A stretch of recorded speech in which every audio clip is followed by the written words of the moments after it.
from food. There is a banyan tree called Somasavana. There is a city of Brahman called Aparajita. There is a golden hall made by the Lord. A little mythical description of the Supreme Brahman comes here. Most of it generally comes in Puranas. But here and there, a little bit mythical description comes of the nature of this Brahman. Then, those who reach through Brahmacharya, these two seas named Ara and Nya, they are in the world of Brahman. For them surely is this world of Brahman. For them there is freedom of movement in all the worlds. They become absolutely free. Nothing can stop them. We have one character in our Puranas who had that freedom. That was Narada. Everywhere he can go. He can go to the king's palace, straight go to the sleeping room, go to Krishna's room and meet with him. Anything, everything. Narada is described as a man of absolute freedom. Go to sages, go to wicked people like Kamsa or any other evil person, everywhere. The universal visa he had to go everywhere because he has realized his own infinite nature. So Narada's description in our Puranas tallies with this. Those who reach through celibacy, this Brahmacharya is highly praised from that point of view. And then the Ataya Eta Hridayasya Nadya, those that are the nerves of the heart are filled with subtle juices which are of reddish brown, white, blue, yellow and red. The yonder sun is surely reddish brown. He is white, he is blue, he is yellow, he is red. The idea of Vibji or the 7 colors is mentioning here. Sunlight consists of these several colors blended together into whiteness. Then, these are various statements in a mythical language, one or two. That being, when one sleeps in such a way that he has all his organs withdrawn and is tranquil, he does not see any dream, then he enters into these nerves. No sin touches him. He then verily becomes enveloped by the heat of the sun. Then when he is reduced to a state of weakness, people sitting around him say, "Do you recognize me?" That means just the type before death. "Do you recognize me?" He recognizes so long as he does not depart from this body. The prana is there. He can just feel it. "Yes, I know you." He can see you. "I don't remember the name." Like that, very delicate state at that time. When in this way he departs from this body, he goes upward through these very rays. He either goes upward by meditating on Om. He reaches the sun within the time that the mind takes for traveling from one object to the other. So quickly he is able to travel. Light is the fastest traveling thing in the world, according to relativity theory. But the mind is faster than light, and the Atman is faster than everything else. Atman is here as well as there, million miles away at the same time. These ideas are coming into physics today, that a thing is here and it is also there. It was there, suddenly it is here. Now these ideas come in physics, in dealing with subatomic particles and their behavior. I was reading Sir James Jean's book, The New Background of Science. I quoted it 1 or 2 times before. There he is discussing the behavior of the electron, of this subatomic particle. He gives a very prosaic example to illustrate it, a very interesting example. A person, London everywhere, couldn't get any information. Then he went to the shipping office. Then he said, "Man by this name has gone by this ship. Now 3 days he is in Atlantic, somewhere in the Atlantic." Now what does this information mean? That the possibility of finding that man, first somewhere in location in London, now becomes spread in a vast area, covering 3 days journey by ship from London. All this area becomes foggy.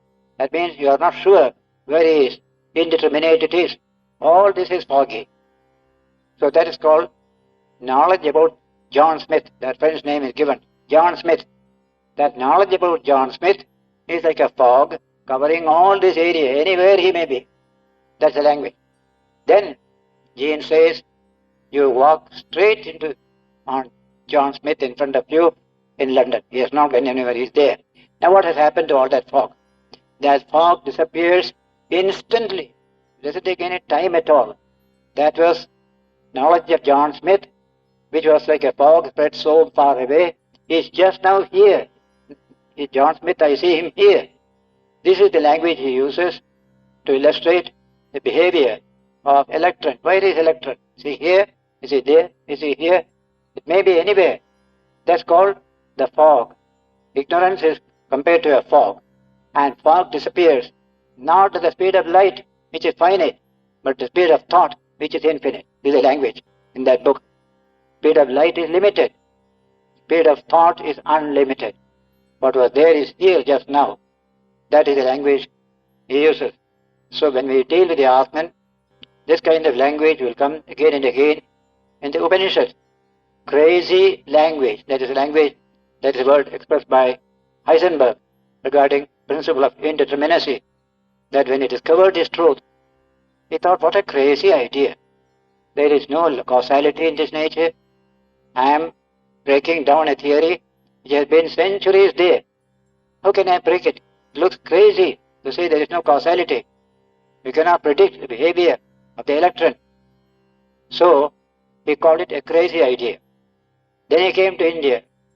He met Tagore and others, discussed our philosophy, and he said, I found more crazy ideas in Indian philosophy. Therefore, I could easily publish my crazy idea of indeterminacy, and it changed the whole of physics. All the physics up to date became completely transformed when that indeterminacy principle was announced. So the Atman is like that. Anoraniyan mahato mahiyan. Upanishad says, Atman is smaller than the smallest and bigger than the biggest. Anoraniyan mahato mahiyan. Atmasya jantor nihito guhaya. That Atman is hidden in the heart of all beings. Tamakrutu peshri vita shoko. When you become pure, you are able to realize this truth. And you get away from all sorrow, all delusion. Dhatu prasadat mahimanam atmanaha. You realize the glory of the Atman. When the heart is all pure, body is pure, that state is a wonderful state. Now, this kind of statement would not have been understood by the modern age if he had spoken 19th century. 20th century, they can understand, yes, there is a possibility. Much more crazy things we have. Even in physics, the most, concrete science is physics. Even there, very, very subtle ideas come. Crazy ideas come. Therefore, they spoke of this concept of indeterminacy as the great dividing line between Newtonian physics and modern physics. And you can't change it. It's not going to be changed. It remains permanent. Indeterminacy. So we reach the Atman when we speak of indeterminacy in the true sense of the term, though we are dealing with physical particles. But in philosophy we say that Atman is indeterminate. You cannot determine it. Who will determine him? He can determine himself. Nobody can determine the Atman. He alone is. In this way, Vedanta discussed the subject of the non-causal nature of the Atman. The Atman has no causal relationship because there is no two. Causality needs two. Here there is no two at all. Only the Atman alone is like that. Then in this way, the last sloka it says here, in the 6th verse, with regard to this, there is a verse like this: the nerves of the heart are 101. One of them goes towards the crown of the head. Going upward through that, one attains immortality. That is a belief we had for centuries together, that when the pranavayu goes through that nadi, goes towards the crest of the head and escapes, that man has no rebirth. That was a belief. Long ago it has ceased to exist, but some customs are based upon that. burial customs are based upon that. In Karnataka country, there is a Lingayat section. When their sadhus die, they generally break a coconut here and then bury sitting, just to show that that's broken through this and gone. Because it did not break, you have to break it from outside. That is what customs are formed like that. This kind of various customs come. And so, these are old ideas, but the highest Vedantic thought doesn't speak of these things. Going through this, where to go? It is neither to come nor to go. It is where he is. There is no coming or going for the Atman. For a Jiva, that can be coming and going, not for the Atman. That is an idea. One attains immortality. In the Kathopanishad also there is reference. Murdhamayan amritatvameti. There it is said. Now, this is section 7. And now comes the student-teacher relationship under Prajapati from now onwards, from section 7 onwards. That we shall do next Sunday. A very interesting student-teacher relationship, how a dull student understands teacher wrongly and an intelligent student understands the teacher correctly. And in this matter, a wrong understanding leads to very bad consequences. Right understanding leads to high consequences. That you will see from this particular story. In the Chandogya Upanishad commentary, Shankara says, Ekasmat Guroho Shishyanam Madhye Kejit understands the teacher correctly. Some understand wrongly. A teacher has 4 types of students in the class. Kashit Yathavat Pratipadyate. Whatever the teacher teaches, some students understand exactly what the teacher has taught. Kashit Ayathavat Pratipadyate.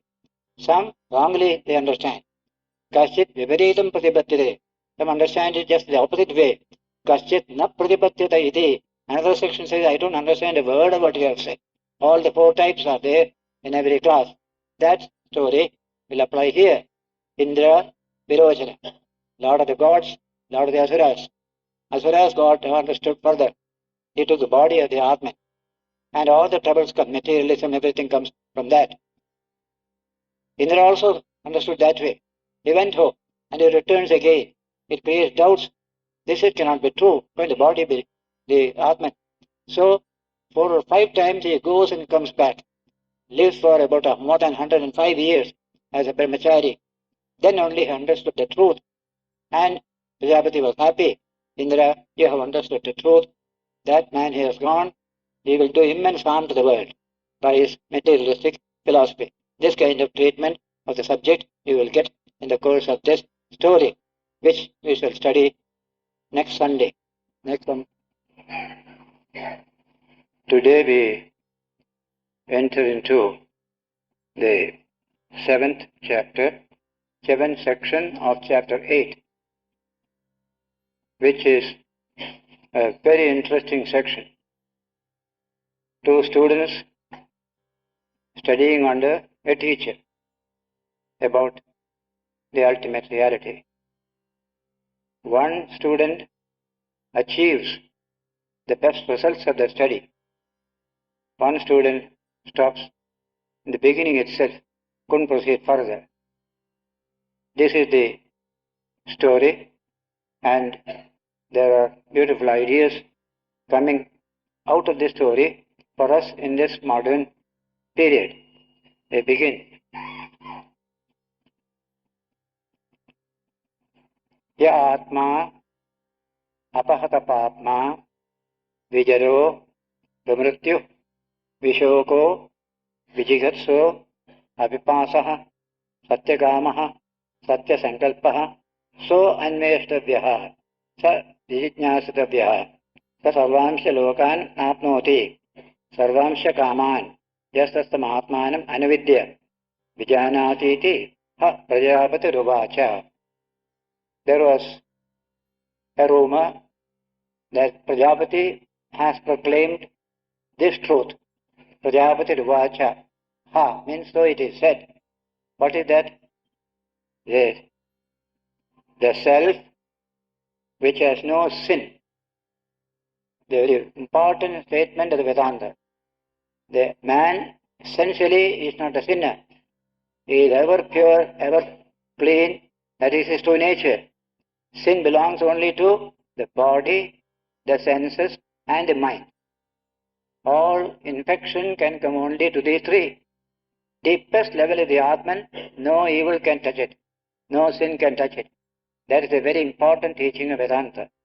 So, the self which has no sin, no old age, no death, no sorrow, no hunger, no thirst, has unfailing desires.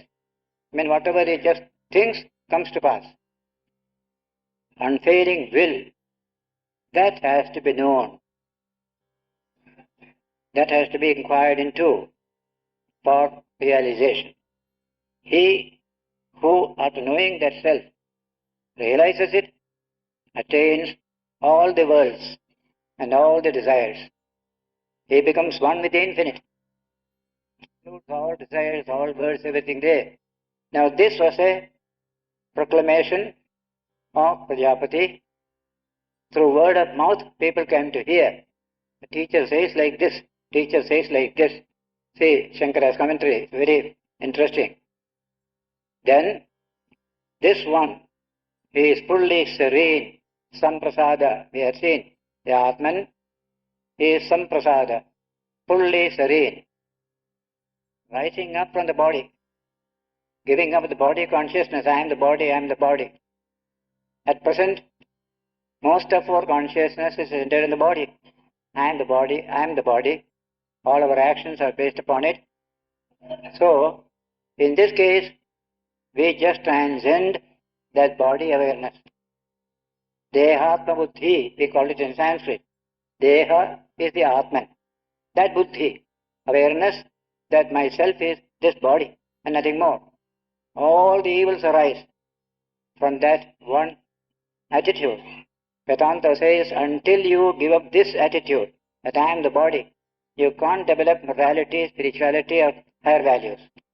No values can come until you give up this particular attitude. This is Vedanta. And this is being reinforced today in biology, saying that this genetic system cannot confer values. A love for others, concern for others, spirit of service, nothing can come from the genetic system. The genes are essentially selfish. So I quoted last time a new book written by Richard Dawkins, an Englishman, with the title, The Selfish Gene. Very interesting title. So long as you depend upon the genetic system, you are essentially self-centered. Anybody who is self-centered in our society, you can watch and see, entirely based upon this genetic system.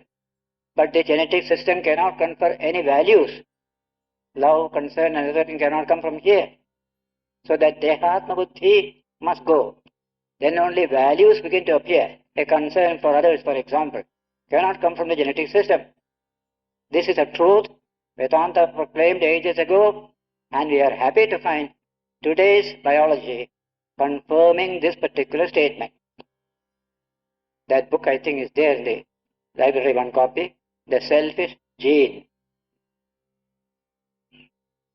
Rising up from this body and reaching the highest light. What is that light? The light of pure consciousness. We are able to realize we are that infinite light, not this small genetic system. Remains established in its true nature. Then only you are truly yourself. Now we are not truly ourselves. We have fallen down. We are under a type of hypnotism. We are the body, we are the body. Every animal knows it. We also know it. That's all. There is nothing more. This is, he remains established in his true nature. This is the self. This is the Atman. This is immortal. Amrita. This is beyond all fear. is the language. The only literature that speaks of fearlessness as a virtue in religion is our Upanishadic and Gita literature. All other religions are based on fear. Here, fear is sin. Fear is evil. Fear has no place in religion. So, this is beyond all fear. Abhayam, the language used in the brihadaranyaka Upanishad. When a man realizes God, they say you have realized the state of fearlessness. Abhayam vai praptosi janaka. You have achieved fearlessness. That is the great teaching of Vedanta. This is Brahman. That is his statement. Now this he said. The text is saying, this he said. Now this refers to 8th chapter, 3rd section, verse 4, which we studied some weeks ago, where this subject came there. This one who is fully serene, rising up from this body, reaching the highest light, remains established in its true nature. This is the self. This is immortal. This is beyond all fear. This is Brahman. Truth is the name of this Brahman. Satyam. What is the name of this Brahman? Truth. Truth has no fear of questioning. A dogma has a fear of questioning, not truth. Truth is the name.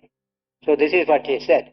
Now this shloka quotes that whole statement which came a few sections earlier.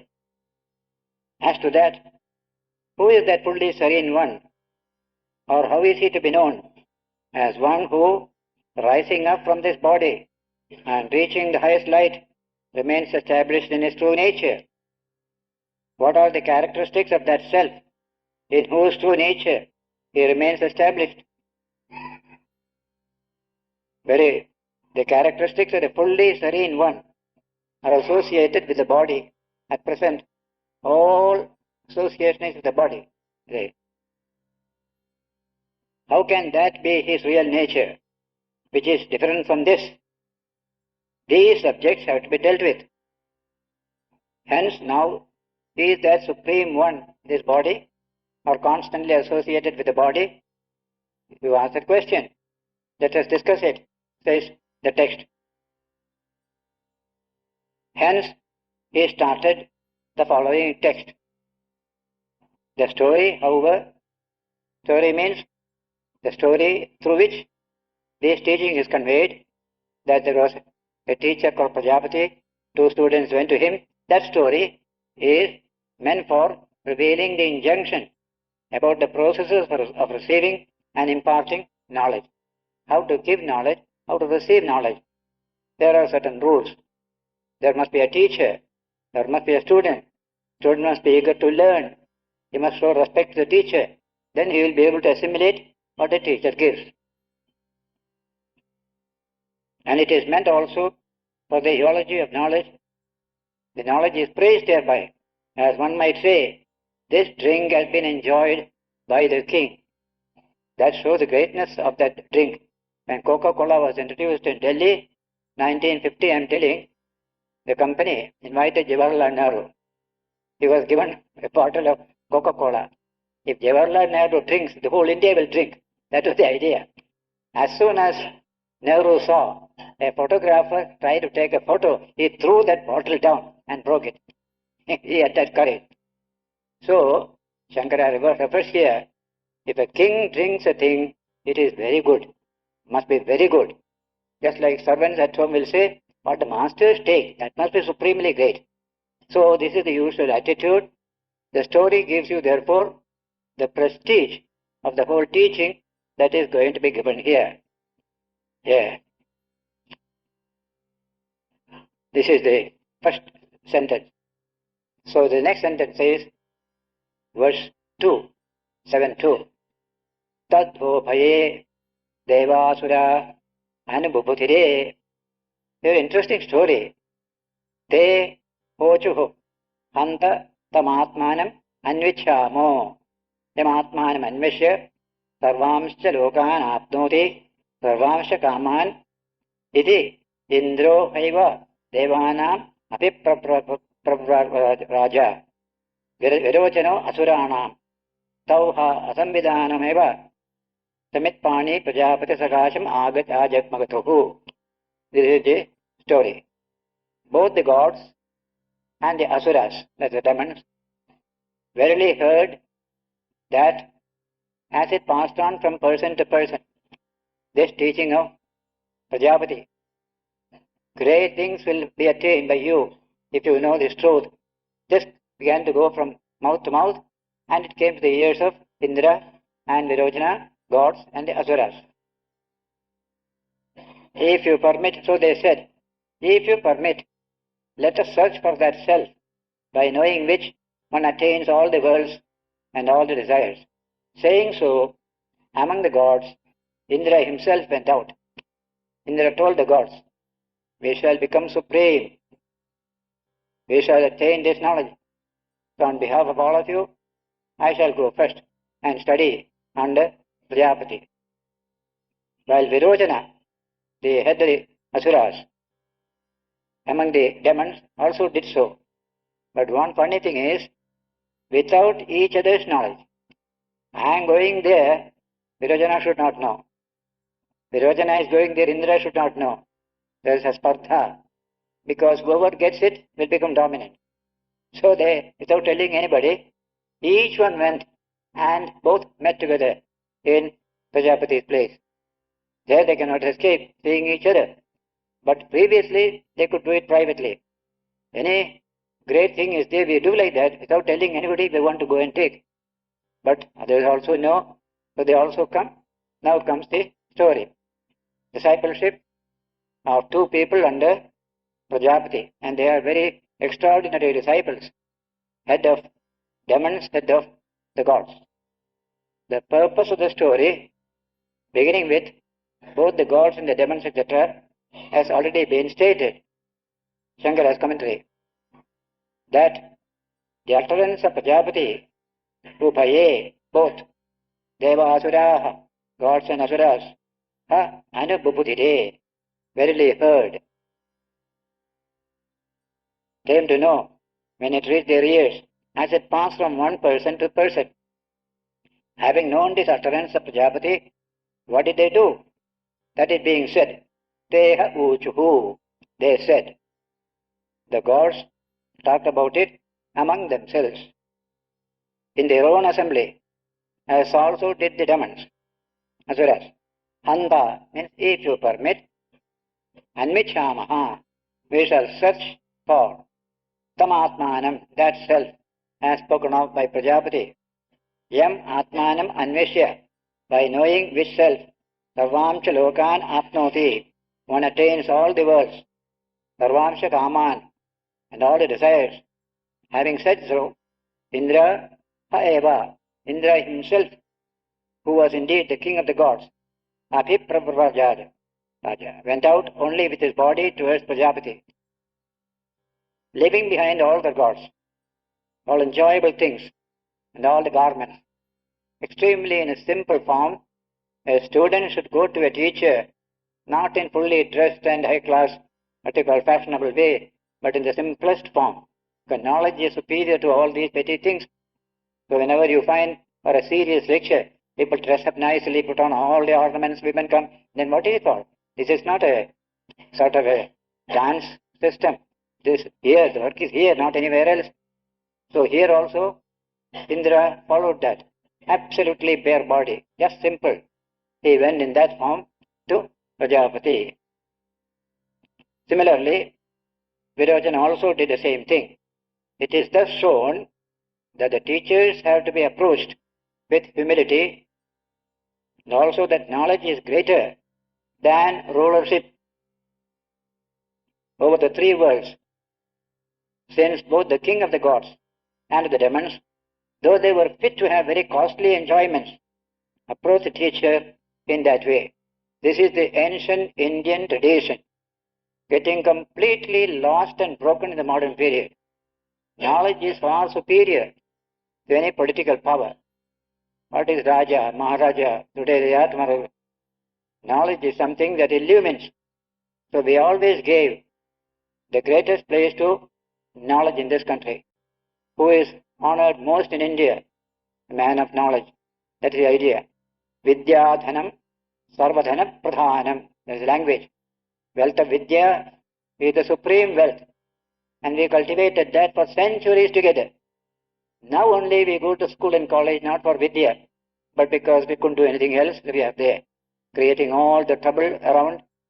So the love of knowledge is becoming less and less. Whenever they go to a great scholar, thinker, they go with great respect. Even the kings go with respect. So also a man of religion, highly respected by the princes, by the kings. When Dushyanta went to Kanva's ashram, he left all the soldiers, all the horses, all the equipments of the royalty behind, and gently went alone to see the Rishi, the Shakuntalam story. You'll find all through history that was India's tradition. The highest honor goes not to a man of wealth, not to a man of power, but to a man of God, who is holy and pure. He alone is honored most in India.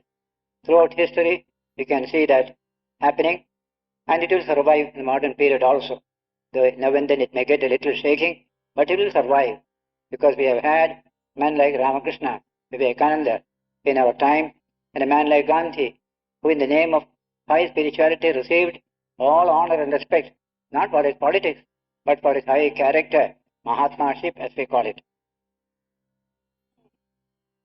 Those two, they all came into the presence of Prajapati with a load of faggots in hand. That is a symbol, just a little fuel in hand for the sacrifice that the Guru has to do. Bring a little faggot, symbol, just a symbol. Every day we can collect, but while going, you go Samit Panihi Shrotriyam Brahmanishtam. In the other Upanishad it is written that the disciple approached the Guru Samit Panihi. Samit is the fuel used for sacrifice in the hand. Shrotriyam Brahmanishtam. He went to that Guru, knower of Brahman. Without each other's knowledge, Asamvidanav eva. Without informing each other, showing each other's jealousy regarding the result of the knowledge. I must get it, then I will be dominant. I will get it, I will be dominant. With that idea, they went. Then, next verse says, Tauha Dvatrimshatam Varshani Brahmacharyam Ushatuhu Tauha Prajapatiruvacha Kimichan Tav Avastamiti. These two lived as brahmacharis in the ashrama for 32 years. Long period. Actually, towards the end of the story, you will find Indra spent altogether 102 years as a student to get this knowledge. We want it quickly. Everything must be very quick. No, it has to go step by step if you want to get the genuine thing. So, you cannot get it in Brahmajnana in a capsule for $5, as many gurus are selling in America just now. Knowledge is sold in capsule for money. That is not the genuine knowledge which Vedanta gives. 32 years. To them Prajapati said, for what purpose have you stayed here? After a long stay, this Prajapati one day questioned them. This is called discipline, brahmachari discipline. Daily worship, meditation, service, all this you do, keep the mind fresh for this particular knowledge. Now comes the Prajapati's question. For what purpose have you come? They said, know this, good people, know this teaching of your venerable self. Your teaching. That self which has no sin, no decrepitude, no death, no sorrow, no hunger, no thirst, has unfailing desire, unfailing will, is to be known. This is what we have heard as being said by you. That is to be inquired into for realization. He who, having known this self, makes it an object of his realization, attains all the worlds and all the enjoyments. We have stayed with the desire for knowing that truth. Both of them gave The same answer. Now, how does the teacher handle that situation? Very, very interesting story, and Shankara gives also nice commentary. Yeah. Having been living in brahmacharya so many years, engaged in serving the teacher, how many? For 32 years. Although aware of their intention, Prajapati Tau Uvacha said to them, Kim Ichan Tau, for what purpose, desiring what end? Avastam, have you two stayed here? Have you been asked so? Tau, they said, good people, Vajan Vedayante, they all know this teaching of Bhagavataha, your venerable self, that self which is, etc., etc. Therefore, avastam, they have stayed. Tam, ichantau, the desire of knowing that self. Although before coming to Prajapati, the two were full of jealousy against each other, yet owing to the importance of the need of acquiring knowledge, they lived in celibacy, brahmacharya, with Prajapati by giving up such faults as attachment, aversion, delusion, jealousy, etc. During their period of study, they did not have this jealousy, etc. They lived in good relationship with each other. Thereby is declared this glory of the knowledge of the self, that is, the greatness of this knowledge. Now, Tauha Prajapati Ruvacha. Now Prajapati is giving them a hint, instruction in the form of a hint. Let them discover themselves. I shall only guide them gently. Tauha Prajapati Ruvacha. Ya esho akshini purusho drishyate. Esha asmeti hovacha. Etat amritam abhayam etat brahma.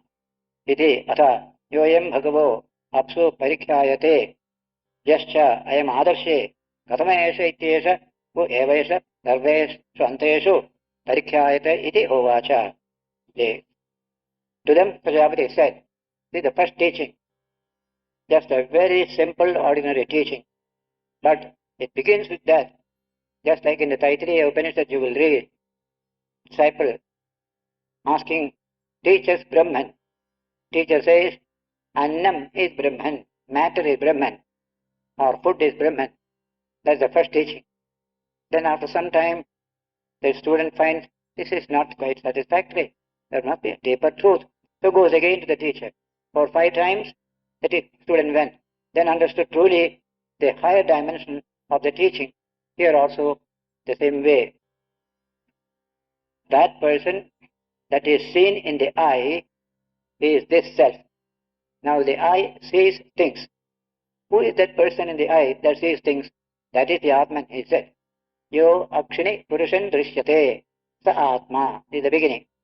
Through this genetic system, you find something shining. Genetic system itself has no knowledge, but this gives you knowledge. So that is the Atman. Try to understand the truth. The person that is seen in the eye is the self. He added, this is immortal, fearless. This is Brahman. Then, in that case, oh Venerable Sir, this one that is seen clearly in the water, when you just look into the water, you see the reflection there. And this one that is seen in a mirror, you see there. Among these, which is this self? They ask this question to the teacher. If you say, the person seen in the eye, that is the Atman.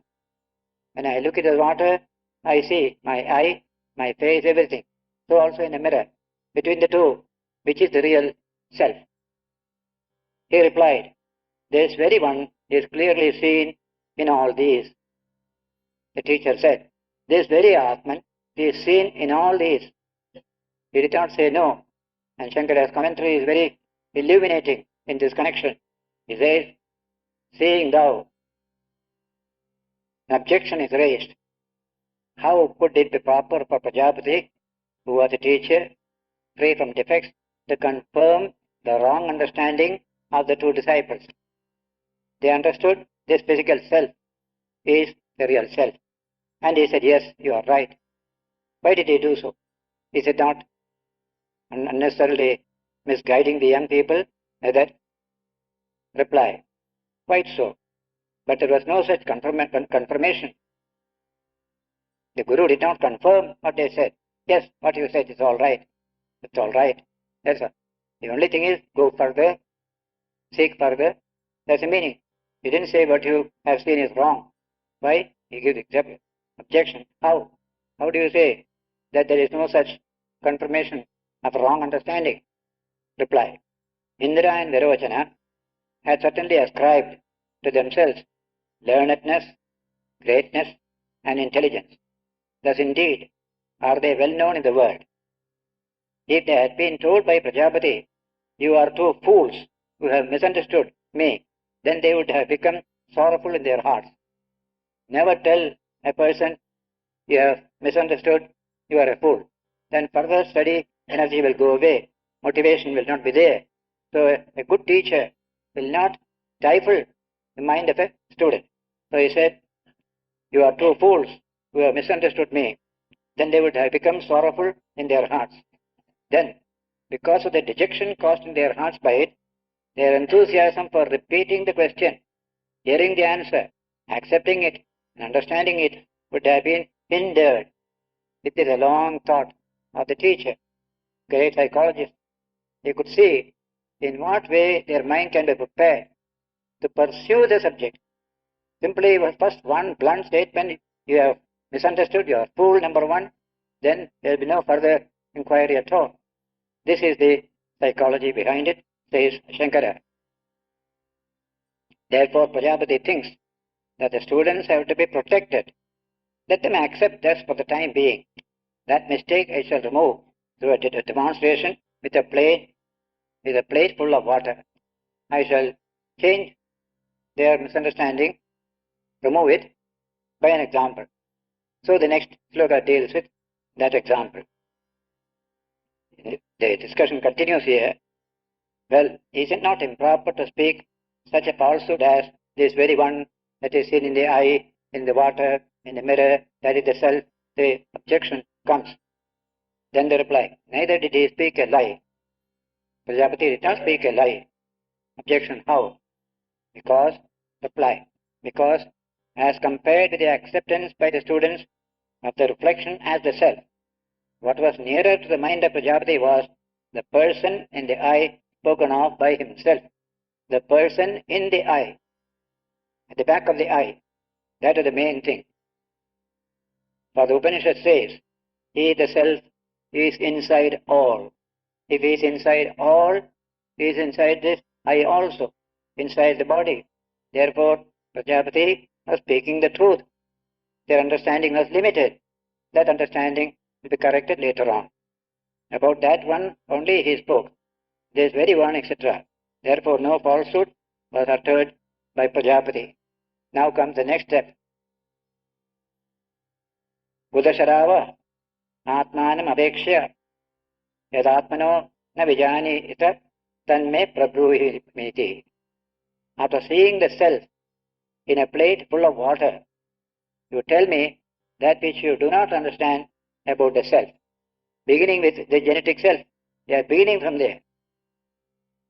Both of them looked into a plate full of water. Pratham Prajapati said, what do you see? They said, oh Venerable Sir, we see this self of ours as a reflection in its fullness, from the hair of the head, the tip of nail of the toes, everything we see there as it is. That is the answer. If that is so, that is being stated. The apprehension means not by, did not arise in them. The conviction that the reflected image was the self remained firmly rooted in them, because of which the text will say, they went away with unruffled minds. This much only they understood, that this is the self. This genetic system, they saw reflected in the water. Oh, that is the self. That is the self. That was the, without any doubt, unruffled mind.